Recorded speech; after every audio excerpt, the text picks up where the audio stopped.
Here is what Rheem wants contractors to know about the Inflation Reduction Act.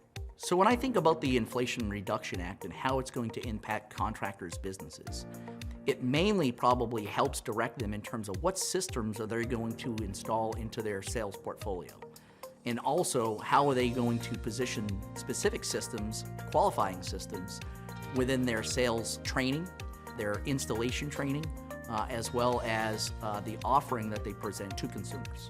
It really is an opportunity for them to provide education around high efficiency, around sustainability, decarbonization, as well as technology advancements that have taken place in the HVAC industry. We're doing a lot to try to familiarize both distributors and contractors with the various programs that the government has rolled out. I think one is we've held online informational sessions.